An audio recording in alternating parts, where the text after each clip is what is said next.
السلام علیکم، میں ہوں نادر حسین نادر اور آپ دیکھ رہے ہیں اپنا فیورٹ چینل شوبز کلرز۔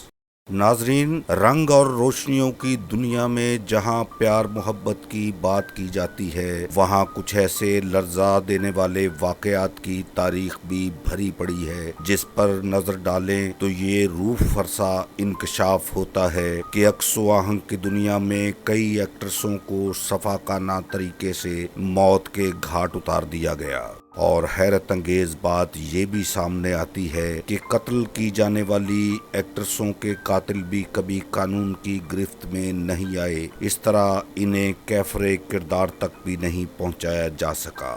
ایسے واقعات کا جائزہ لیں تو متعدد ایسے سوالات بھی سامنے آتے ہیں جن کے جواب شاید کسی کے پاس بھی نہیں ہیں۔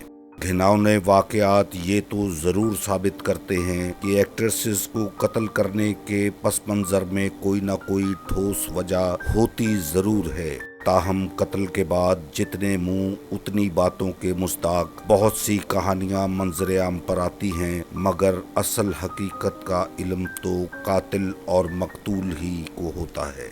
اب قاتل تو یہ بتانے سے رہا کہ اس نے یہ واردات کیوں کی ہے، رہی مقتولین کی بات تو وہ اس دنیا سے رخصت ہو کر منو مٹی تلے ابدی نیند سو جاتے ہیں، اور انصاف روز محشر پر چھوڑ کر کچھ عرصے بعد سب لوگ ایسی دلخراش وارداتوں کو فراموش کر کے اپنی دنیا میں مگن ہو جاتے ہیں۔ آج ہم جائزہ لینے کی کوشش کریں گے کہ ایسے جرائم کی بنیادی وجوہات کیا ہیں۔ آگے بڑھنے سے پہلے آپ سے گزارش ہے کہ میرے چینل کو لائک کرنے کے ساتھ سبسکرائب بھی کریں اور بیل آئیکن کے نشان کو ضرور کلک کر دیں تاکہ آپ کا اور ہمارا ساتھ مستقل بنا رہے۔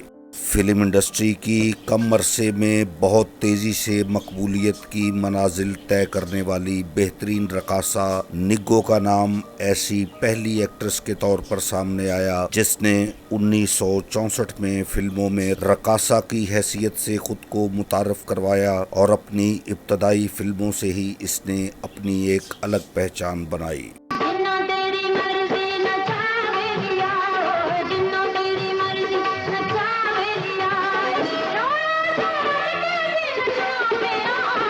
فلم میکر ایس اے حافظ کی کاسٹیوم فلم سجدہ میں نگو کے رقص نے اسے کامیاب رقاصہ کی حیثیت سے کنفرم کیا۔ نگو اس دور کی سب سے زیادہ معاوضہ لے کر رقص کرنے والی ایکٹریس تھی۔ اس کے علاوہ وہ پرائیویٹ محفلوں میں بھی رقص کر کے لاکھوں روپے کمایا کرتی تھی۔ 1972 میں تھانہ ٹبی کی حدود میں واقع بازار حسن کے اندر دن دہاڑے نگو کو فائرنگ کر کے موت کی نیند سلا دیا گیا۔ نگو کے بھائی نے اپنے منہ بولے ماموں اور اس کے ساتھی کے خلاف ایف آئی آر درج کروائی، مگر عدم ثبوت کی وجہ سے یہ لوگ آزاد کر دیے گئے، جبکہ مدعی کی جانب سے شک کا اظہار کرنے پر نگو کے پروڈیوسر خاوند خواجہ مظہر کے خلاف بھی کارروائی ہوئی، جسے اس قتل کیس میں عمر قید کی سزا ہوئی، مگر حقیقت اس سزا کے باوجود آج تک سامنے نہیں آ سکی کہ نگو کو در حقیقت قتل کس نے کیا تھا اور قتل کی وجہ کیا تھی۔ اندھے قتل کی زد میں آنے والی دوسری فنکارہ پشتو فلموں کی معروف گلوکارہ اور اداکارہ نگینہ خانم بنی، جسے اس کے گھر میں خاندان سمیت بے دردی سے قتل کر دیا گیا۔ نگینہ خانم 20 برس کی عمر میں فلم انڈسٹری سے منسلک ہوئی۔ بے شمار فلموں کے گیت گانے کے ساتھ اس نے پشتو، اردو اور پنجابی زبان کی فلموں میں اداکاری بھی کی۔ سیاسی کارکن اور سماجی ورکر کی حیثیت سے اپنی پہچان بنانے والی نگینہ خانم نے لاہور میں ایک کوٹھی خانہ بھی بنا رکھا تھا۔ جسم فروشی کے اسی مکروہ دھندے سے نگینہ خانم کے بااثر افراد اور بڑی سیاسی شخصیات کے ساتھ بہت اچھے مراسم تھے۔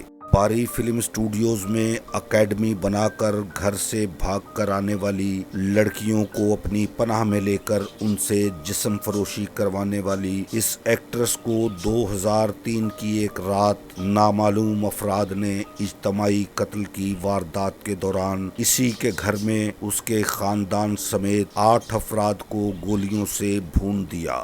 قتل ہونے والوں میں خود نگینہ خانم، اس کی بیٹی، 2 نواسے، 1 مہمان اور 3 ملازمین شامل تھے۔ اس سندھی واردات کا سراغ پولیس آج تک نہیں لگا سکی۔ نگینہ خانم نے اپنے بھیانک انجام سے پہلے اپنے بیٹے کو اداکار بنانے کا خواب دیکھا تھا، جو اس کی موت کے بعد پورا ہوا، جب اس کا بیٹا نواز خان بہت سی فلموں میں کئی اہم کردار ادا کرنے کے بعد آج بھی کام کر رہا ہے۔ پشتو فلموں کی جوبلی ہیروئن یاسمین خان بھی فلم انڈسٹری سے کنارہ کشی کے بعد شفاق قاتل کی گولی کا نشانہ بن کر دنیا سے رخصت ہوئی۔ خوبصورت اداکارہ نے 100 سے زائد پشتو فلموں میں کام کیا۔ وہ پاکستان میں بننے والی پہلی پشتو فلم یوسف خان شیر بانو کی ہیروئن تھی۔ اس نے اردو اور پنجابی فلموں میں بھی کام کیا۔ جوانی میری بجلی طوفان میرا نخرا، جوانی میری بجلی طوفان میرا نخرا۔ یاسمین خان نے 3 شادیاں کیں۔ پہلی شادی اداکار ساکی، دوسری اسٹوڈیو اونر باری ملک اور تیسری پشاور کے رہائشی عارف اللہ سے کی۔ پہلے دونوں شادیوں کا انجام طلاق پر ہوا۔ ان شادیوں سے اس کی 2 بیٹیاں بھی پیدا ہوئیں۔ فلمی دنیا چھوڑنے کے بعد وہ پشاور منتقل ہو گئی اور تیسری شادی عارف اللہ سے کی۔ یاسمین خان کی بدقسمتی رہی کہ وہ ایک اچھی شادی شدہ زندگی نہیں گزار سکی۔ اپریل 1999 میں یاسمین خان کو نامعلوم شخص نے سر میں گولی مار کر قتل کر دیا۔ ٹی وی ڈرامہ سیریل دشت اور ریڈ کارڈ سے مقبولیت حاصل کرنے والی یاور سلطانہ نینا کے نام سے ٹی وی پر کام کرنے لگی۔ انتہائی خوبصورت اور نشیلی آنکھوں والی اس پری چہرہ فنکارہ کو کیریئر کے عین عروج پر اس کے اپنے ہی قریبی دوست نے انتقامی کارروائی کا نشانہ بنا کر نومبر 1995 میں اس کے اپنے ہی گھر میں بیڈ کے ساتھ باندھ کر شدید تشدد کا نشانہ بناتے ہوئے تیز دھار آلے سے اس کے جسم کے ٹکڑے ٹکڑے کر دیے۔ قاتل نے یہیں پر بس نہیں کی، بلکہ اس نے اپنے انتقام کی پیاس بجھانے کے لیے نینا کا سر بھی اس کے تن سے جدا کر دیا۔ تھانہ گلبرگ لاہور کی حدود میں ہونے والے اس صفاقانہ قتل کی فائل بھی قاتل تک رسائی نہ ہونے کی وجہ سے داخل دفتر کر دی گئی۔ پاکستانی فلموں کی سب سے امیر اداکارہ نادرہ کو بھی نامعلوم افراد نے فائرنگ کر کے اس کی زندگی کا خاتمہ کر دیا۔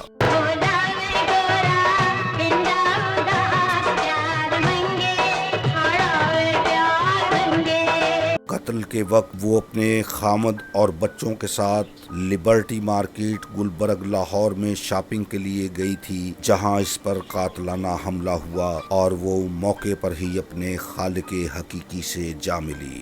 کہا جاتا ہے کہ اپنے وقت کی اس بڑی فلمی ہیروئن کے قتل میں نادرہ کی ماں اور اس کا خامد ملوث تھے، جنہوں نے اربوں روپے کی جائیداد اور بے شمار بینک بیلنس کے لالچ میں آ کر اسے کرائے کے قاتلوں سے مروا دیا۔ پولیس نے نادرہ کے خامد کو شامل تفتیش بھی کیا، مگر ثبوت نہ ہونے پر یہ قتل بھی بلائنڈ مرڈر قرار دے کر فائلوں میں بند کر دیا گیا۔ یاد رہے کہ نادرہ پر یہ قاتلانہ حملہ اگست 1995 میں ہوا، جس میں وہ زندگی کی بازی ہار گئی۔ قتل کی ایک اور انتہائی بھیانک واردات میں ماری جانے والی خوبصورت ترین اداکارہ قسمت بیگ 2 بچوں کی ماں تھی۔ وہ گجرانوالہ سے لاہور منتقل ہو کر سٹیج ڈراموں میں جلوہ گر ہوئی تو دیکھتے ہی دیکھتے کئی ٹاپ ایکٹرسوں کو گھر کا راستہ دکھایا۔ فیصل آباد کے ایک بڑے بزنس مین رانا مزمل کے ساتھ ایک معاہدے کے تحت قسمت بیگ نے پرآسائش زندگی کے 7 برس گزارے اور پھر اس نے اپنی مرضی کے مطابق یہ تعلق ختم کر دیا۔ رانا مزمل کے ایک دوست نے فیصل آباد میں سٹیج ڈرامہ کرنے کا پروگرام بنایا تو اس نے اس میں قسمت بیگ کو کاسٹ کرنے کے لیے رانا مزمل سے فرمائش کی۔ رانا مزمل کے اصرار کے باوجود قسمت بیگ نے یہ آفر قبول نہ کی، جس کا خمیازہ اسے اپنی جان دے کر بھگتنا پڑا۔ نومبر 2016 کو تھیٹر سے واپسی پر قسمت بیگ کو اس کے گھر کے قریب گاڑی روک کر کرائے کے قاتلوں نے بے دردی سے گولیاں مار کر سرے عام قتل کر دیا۔ 12 گولیاں قسمت بیگ کی ٹانگوں اور اس کے جسم کے نازک حصے پر ماری گئیں، جس کی وجہ سے وہ شدید زخمی ہوئی اور سروسز ہسپتال پہنچ کر دم توڑ گئی۔ قاتلوں اور ان کے سرپرستوں کو گرفتار بھی کر لیا گیا، مگر قسمت بیگ کی فیملی نے بھاری رقم کے عوض صلح کر کے قاتلوں کو معاف کر دیا۔